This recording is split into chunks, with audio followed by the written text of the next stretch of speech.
প্রিয় শিক্ষার্থীবৃন্দ, প্রীতি ও শুভেচ্ছা নেবেন। আশা করি আপনারা ভালো আছেন এবং সুস্থ আছেন। এখন শুরু করছি বাংলাদেশ উন্মুক্ত বিশ্ববিদ্যালয়ের সামাজিক বিজ্ঞান, মানবিক ও ভাষা স্কুল পরিচালিত BA-BSS প্রোগ্রামের সিভিক এডুকেশন 1 বিষয়ের আলোচনা। আজকের আলোচনায় রয়েছি আমি রাষ্ট্রবিজ্ঞান বিষয়ের প্রভাষক মোহাম্মদ জহুরুল ইসলাম এবং আমার সাথে রয়েছেন রাষ্ট্রবিজ্ঞান বিষয়ের প্রভাষক জনাব সিয়াম হোসেন শুভ। প্রিয় শিক্ষার্থীবৃন্দ, প্রথমে চলুন জেনে নেই রাজনৈতিক দলের সংজ্ঞা। তো রাজনৈতিক দলের সংজ্ঞা দিতে গিয়ে এডমন্ড বার্ক বলছেন, যখন কোনো নির্দিষ্ট স্বীকৃত নীতির ভিত্তিতে একটি সংগঠিত জনসমষ্টি যৌথ প্রচেষ্টার মাধ্যমে জাতীয় স্বার্থ সংরক্ষণের জন্য সচেষ্ট হয়, তখন তাকে রাজনৈতিক দল বলে অভিহিত করা যায়। এই পর্যায়ে আমরা গিলক্রিস্টের যে সংজ্ঞায়ন রয়েছে সেটি দেখব। রাজনৈতিক দল হলো সম রাজনৈতিক মতাদর্শে বিশ্বাসী নাগরিকগণের সেই সংগঠিত অংশ যা একটি রাজনৈতিক সংগঠন হিসেবে সরকারকে নিয়ন্ত্রণ করার চেষ্টা করে। প্রিয় শিক্ষার্থীবৃন্দ, আমরা দুজন প্রখ্যাত রাষ্ট্রবিজ্ঞানীর যে সংজ্ঞায়ন সেটি জানতে পারলাম।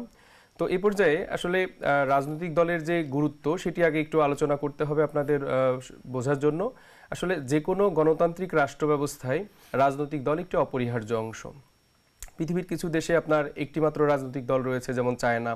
কিছু রাষ্ট্র যেমন মার্কিন যুক্তরাষ্ট্র বা ব্রিটেনে প্রধানত দুটি রাজনৈতিক দলের অবস্থান দেখা যায়। এছাড়া বাংলাদেশ, পাকিস্তান বা ইন্ডিয়া, এই রাষ্ট্রগুলোতে কিন্তু বহুদলীয় গণতন্ত্র ব্যবস্থা বিদ্যমান রয়েছে। তো একটি রাজনৈতিক আধুনিকীকরণের ক্ষেত্রে আপনার রাজনৈতিক দলের গুরুত্ব কিন্তু অপরিহার্য। কারণ আমরা জানতাম যে আপনার আগের সময়ে অর্থাৎ প্রাচীনকালে আপনার রাষ্ট্র ক্ষমতাটা রাজা বা গির্জার কাছে কুক্ষিগত ছিল, কিন্তু পরবর্তীতে এই রাজনীতির আধুনিকীকরণের সূচনা লগ্ন থেকেই কিন্তু আপনার রাজনৈতিক দলের অবস্থান তৈরি হয় এবং রাজনৈতিক দলের হাতে ক্ষমতা শিফট হয়ে যায় বা ক্ষমতা চলে যায়। এভাবে একটি রাজনৈতিক দল আপনার গণতান্ত্রিক রাষ্ট্রে অপরিহার্য হয়ে ওঠে। তো আজকের আলোচনায় আমাদের সাথে রয়েছেন জনাব সিয়াম হোসেন শুভ। স্যার, আপনার কাছে জানতে চাচ্ছি, প্রিয় শিক্ষার্থীর উদ্দেশ্যে যদি আপনার রাজনৈতিক দলের যে বৈশিষ্ট্য রয়েছে সেটি প্রিয় শিক্ষার্থীদের উদ্দেশ্যে যদি বলেন। ধন্যবাদ স্যার। আসলে রাজনৈতিক দলের সংজ্ঞায়ন তো আমরা জানলাম। এখন যদি আমরা স্পেসিফিক কিছু বৈশিষ্ট্য নিয়ে কথা বলি তাহলে হয়তো আমাদের জন্য ধারণাটা আরও পরিষ্কার হবে। রাজনৈতিক দলের প্রথম কথা হচ্ছে, এখানে যারা সভ্যগণ রয়েছেন তারা সম মতাদর্শে বিশ্বাসী হয়ে এবং অনুপ্রাণিত হয়ে দলবদ্ধভাবে কাজ করে থাকেন। এবং আমরা একটা জিনিস লক্ষ্য করব, রাজনৈতিক দলগুলোর কিন্তু সংগঠন থাকে। ওনারা অত্যন্ত সুসংগঠিতভাবে ওনাদের কার্যক্রম পরিচালিত করেন। ওনারা দেখবেন যে কেন্দ্র থেকে গ্রাম পর্যায়ে একদম তৃণমূল পর্যায় পর্যন্ত বিভিন্ন স্তরে স্তরে ওনাদের নেতাকর্মী রয়েছেন এবং তারা সারা দেশব্যাপী তারা ছড়িয়ে ছিটিয়ে তাদের কার্যক্রম পরিচালিত করে থাকেন।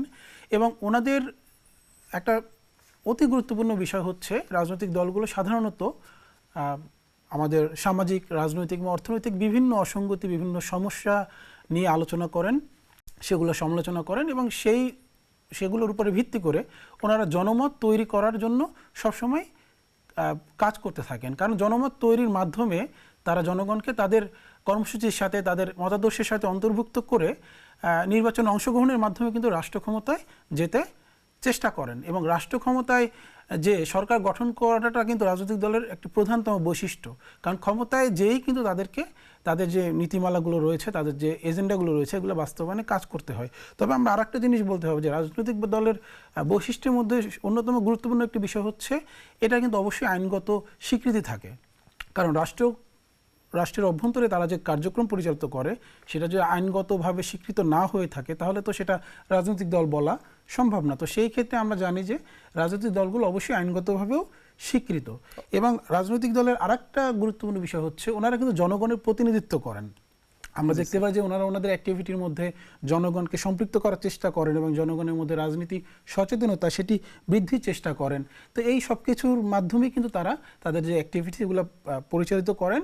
এবং ওভারঅল আমরা তাদের এই যে বৈশিষ্ট্যগুলো, এগুলো দেখলে কিন্তু আমরা বুঝতে পারি যে রাজনৈতিক দলগুলো সরকারি থাকুক কিংবা সরকারের বাইরে থাকুক, ওনাদের মাধ্যমেই কিন্তু আসলে একটা রাষ্ট্র, একটা সমাজ বিভিন্নভাবে এগিয়ে যেতে পারে। এ পর্যায়ে স্যার, আমরা যদি রাজনৈতিক দলের গুরুত্ব নিয়ে আরেকটু বিস্তারিত আলোচনা করি তাহলে আমি একটা জিনিস এখানে যুক্ত করতে চাই। সেটা হচ্ছে, আমাদের সুনাগরিক তৈরি হওয়ার ক্ষেত্রে রাজনৈতিক দলগুলো কিন্তু অত্যন্ত গুরুত্বপূর্ণ ভূমিকা পালন করে। কারণ সাধারণ নাগরিকরা কিন্তু অনেক সময় অনেক গুরুত্বপূর্ণ ইস্যু কিন্তু তাদের দৃষ্টিতে আসে না। তারা হয়তো অনেক ব্যাপারে ব্যাখ্যা বিশ্লেষণ ওইভাবে লক্ষ্য করেন না বা করতে পারেন না, সেই ক্ষেত্রে কিন্তু রাজনৈতিক দলগুলো তারা অত্যন্ত সচেতনতার সাথে সরকারের বিভিন্ন নীতিমালা বা বিভিন্ন অ্যাক্টিভিটিস গভীরভাবে পর্যবেক্ষণ করে সেইটা কিন্তু নাগরিকদের কাছে পৌঁছে দেন, এবং নাগরিক কিন্তু সেই অনুযায়ী তাদের মধ্যেও যে সচেতনতা, তাদের মধ্যেও যে সিদ্ধান্ত দেওয়ার একটা জনমত যেটাকে আমরা বলতে পারি, সেই জিনিসগুলো কিন্তু তৈরি হয়, এবং এটা কিন্তু সুনাগরিক তৈরি করার ক্ষেত্রে অত্যন্ত গুরুত্বপূর্ণ একটা ব্যাপার। এবং জাতীয় ঐক্যের কথা যদি আমরা বলি, আমরা রাজনৈতিক দলগুলোর মধ্যে কিন্তু বিভিন্নভাবে মতবিরোধ আছে, তাদের মধ্যে ভিন্নতা আছে, পার্থক্য আছে। তারা কিন্তু গণতান্ত্রিক একটা ব্যবস্থা দেখবে যে নির্বাচনে অংশগ্রহণের মাধ্যমে তারা কিন্তু নিজেদের মধ্যে প্রতিযোগিতা করে, কেউ সরকার গঠন করে, কেউ সরকারের বাইরে থাকে। যিনি সরকার গঠন করেন তিনি তার কার্যক্রমগুলো করার চেষ্টা করেন, এবং যারা বাইরে থাকেন তারা সরকারের পদক্ষেপগুলোকে লক্ষ্য করে সেখানে সমালোচনা করে থাকেন। তো এই বিষয়গুলো কিন্তু আমরা অহরহ দেখে থাকি। তবে জাতীয় ঐক্যের যখন প্রশ্নটা আসে, অর্থাৎ জাতীয় যখন এমন একটা ঘটনা বা এমন একটা সিচুয়েশন তৈরি হয় যখন দলমত নির্বিশেষে সকলের ঐক্যবদ্ধ হতে হয়, সেই জায়গাতেও কিন্তু আমরা লক্ষ্য করি যে রাজনৈতিক দলগুলো তারা কিন্তু ঐক্যবদ্ধ হয়ে সেই সিচুয়েশনগুলো কিন্তু মোকাবেলা করার চেষ্টা করে। তো এই বিষয়টাও কিন্তু রাজনৈতিক দলের গুরুত্বের মধ্যে আমি মনে করি যে অন্তর্ভুক্ত করার মতো একটা বেশ শক্তিশালী বিষয়। তো সরকারের স্বেচ্ছাচারিতা বলেন, সরকারের স্বৈরাচারী হয়ে ওঠা বলেন, এই সব কিছুই কিন্তু রোধ করার ক্ষেত্রে আপনি যেটা বলছেন যে যখন রাজনৈতিক দলগুলো অবাধ প্রতিযোগিতা করবে তখন কিন্তু আপনার ওই দেশে স্বেচ্ছাচারিতা বা স্বৈরতান্ত্রিক মনোভাব কিন্তু সেখানে আর থাকে না, যেহেতু রাজনৈতিক দল ক্ষমতার জন্য কম্পিটিশন করে এবং জনগণের প্রতিনিধিত্ব করে। তো সেই জায়গায় কিন্তু আপনার রাজনৈতিক দলের গুরুত্ব অপরিসীম। কারণ আমরা যতগুলো রাষ্ট্র ব্যবস্থা দেখেছি, অর্থাৎ গণতান্ত্রিক এবং প্রতিনিধিত্বমূলক গণতন্ত্রের রাষ্ট্র, সেখানে কিন্তু অবাধ আপনার এই রাজনৈতিক দলের একটা অবস্থান থাকে। কারণ যেহেতু আপনার গণতন্ত্রের অন্যতম শর্ত হচ্ছে নির্বাচন, এবং নির্বাচনের সবচেয়ে গুরুত্বপূর্ণ অংশ কিন্তু আপনার রাজনৈতিক দল। অর্থাৎ যত বেশি রাজনৈতিক দল হবে তত বেশি সাধারণ মানুষ আপনার মতামত প্রকাশ করতে পারবে এবং আপনার রাষ্ট্রীয় কার্যক্রমের সাথে সম্পৃক্ত হতে পারবে। যেমন আমাদের বাংলাদেশে স্যার আমাদের বহুদলীয় যে একটা ব্যবস্থা, সেটি গুরুত্বপূর্ণ।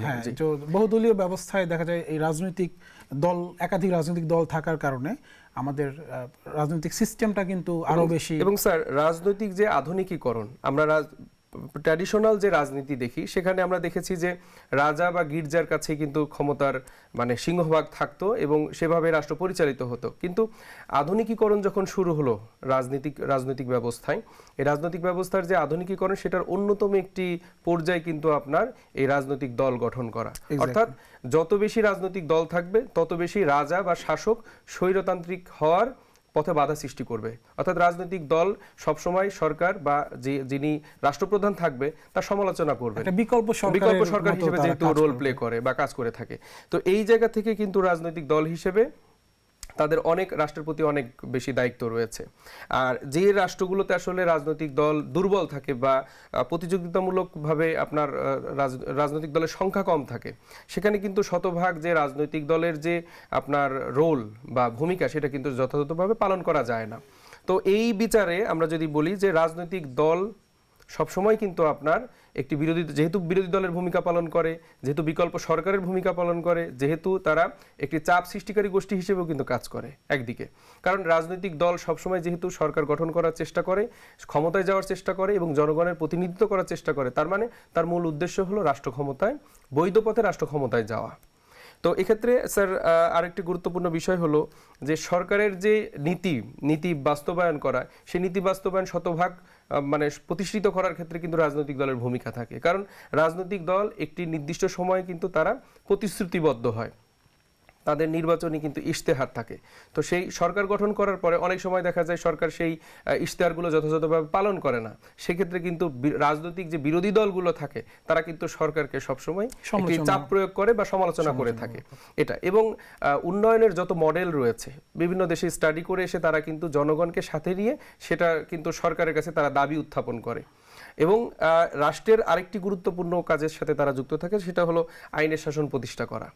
অর্থাৎ রাষ্ট্র কখনো আপনার রাষ্ট্রের যে যন্ত্রগুলো রয়েছে, যেমন আইন বিভাগ, শাসন বিভাগ, বিচার বিভাগ, এই জায়গাতে দাঁড়িয়ে কিন্তু বিরোধী দল সবসময় বা রাজনৈতিক দলগুলো সবসময় কিন্তু সরকারের উপর একটা চাপ প্রয়োগ করে থাকে যে এই জায়গাগুলোতে শতভাগ স্বচ্ছতা, জবাবদিহিতা এবং জনগণের অংশগ্রহণ এবং সর্বশেষ আইনের শাসন প্রতিষ্ঠা করার জন্য এবং তারা কিন্তু কাজ করে থাকে। আর একটা ব্যাপার যে আইন বিভাগ এবং শাসন বিভাগের মধ্যে যে একটা সমন্বয়, একটা সুসম্পর্ক, এটাও কিন্তু রাজনৈতিক দলের মাধ্যমে কিন্তু হয়ে থাকে। কারণ রাজনৈতিক দল যখন ক্ষমতায় যে সরকার গঠন করে, তারা কিন্তু একাধারে আইন বিভাগের সদস্যও থাকেন, আবার শাসন বিভাগেও কিন্তু তারা দায়িত্ব পালন করেন। যেহেতু আমাদের যেমন বাংলাদেশে একজন মন্ত্রী, উনি কিন্তু অনেক ক্ষেত্রে সংসদ সদস্য থেকেই তো মন্ত্রী হন অধিকাংশ ক্ষেত্রে, তাই না?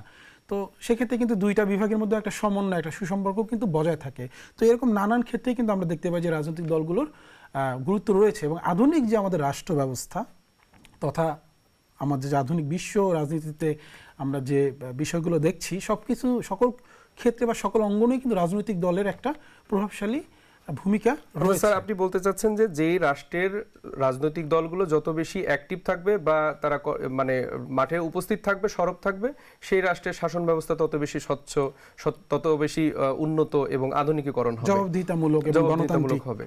অর্থাৎ তার মানে স্যার, আমরা প্রিয় শিক্ষার্থীদের উদ্দেশ্যে বলতে চাই যে একটি রাজনৈতিক দল তখনই শতভাগ সফল হবে যখন তারা অবাধ প্রতিযোগিতা করবে। অর্থাৎ রাজনৈতিক দল হলেই হবে না, তাকে কিন্তু একটি নির্দিষ্ট সময়, অর্থাৎ বিশেষ করে নির্বাচনে তাদের অংশগ্রহণ করতে হবে, জনগণের পক্ষে কথা বলতে হবে এবং জনগণের যে দাবি দেওয়া সেটা জনগণের পক্ষ থেকে সরকারের কাছে তারা তুলে ধরবে। অর্থাৎ রাজনৈতিক দল, আমরা জানি যে কিছু কিছু সময় এককভাবে একটি রাজনৈতিক দল এককভাবে সরকার গঠন করে, কখনো কখনো কোয়ালিশনের মাধ্যমে কিন্তু সরকার গঠন হয়, কিন্তু বাকি দলগুলো কিন্তু সবসময় বিরোধী দল বা বিরোধী অবস্থানে থাকে।